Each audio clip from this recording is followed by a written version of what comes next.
BPSC 17वीं परीक्षा को रद्द करने के लिए पटना हाईकोर्ट में याचिका दर्ज हो चुकी है। देश के मशहूर वकील वाईबी गिरी इस केस को लड़ने वाले हैं। प्रशांत जी ने जब अनशन शुरू किया था तो 5 डिमांड था उनका कि उसमें एक बहुत इम्पोर्टेंट था कि 10 साल पहले से जितनी परीक्षाओं में क्वेश्चंस लीक हुए हैं माफिया के द्वारा या किसी तंत्र के द्वारा या कमीशन अथॉरिटी के द्वारा, एग्जामिनिंग अथॉरिटी, ये कोई नई बात नहीं है। बिहार में किसी न किसी सिपाही के एग्ज़ाम से लेकर पब्लिक सर्विस कमीशन के एग्ज़ाम तक क्वेश्चन लीक होता रहा है और कंटिन्यूसली सरकार फेल होती रही है, एग्जामिनेशन बॉडी फेल होते रहे हैं।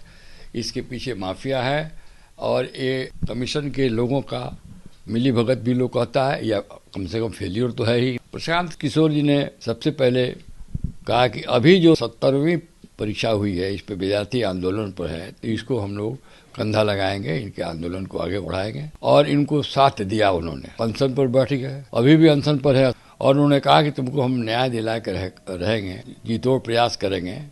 और जब एग्जीक्यूटिव फेल कर गया, कार्यपालिका से कोई न्याय की उम्मीद समाप्त हो गई, तो उन्होंने कहा और विचार रखा कि यदि विद्यार्थी चाहें तो हम लोग न्यायपालिका में उनको ले जाने में भी मदद कर सकते हैं।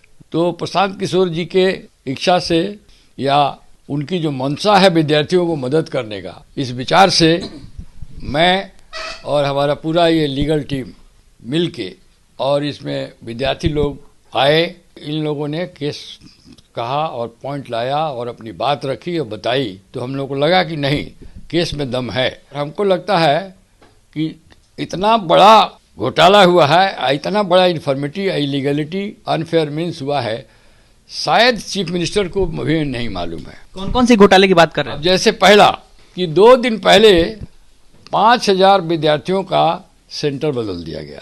इसका क्या मंशा है? क्या कोई फेवरेबल सेंटर पर फेवरेबल विद्यार्थी को ले जाना था? तो ये जांच का विषय बनता है। दूसरा, ये ट्विटर पर 13 तारीख को पूरे बिहार में क्वेश्चन लीक हो गया।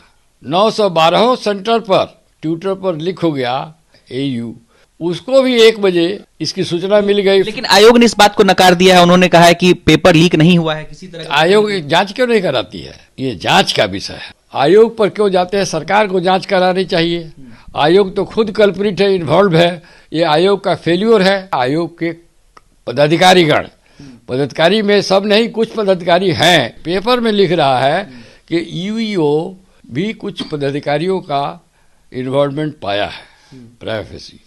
तो यूईओ को भी जांच क्यों नहीं करने दिया जा रहा है? अपना ही एसओपी इन लोगों ने फॉलो नहीं किया है। 18 सेंटर्स पर तो डायरेक्ट एविडेंस है हम लोग पास, जो हम लोग लिखा है कि जहाँ गड़बड़ी हुई है, कहीं बायोमेट्रिक्स ही नहीं लिया गया, कहीं इन्विजिलेटर ही नहीं गया, कहीं 10 मिनट 15 मिनट लेट से एग्जाम शुरू हुआ। हर जगह जैमर लगाना है, तो जैमर नहीं लगा। मोर देन 50% एग्जामिनेशन सेंटर है 912 में, वहाँ पर जैमर नहीं लगा। क्यों नहीं लगा भाई? और विद्यार्थी बहुत से स्टेशनों पर मोबाइल लेके गए अंदर, जैमर नहीं है, मोबाइल लेके गए हैं।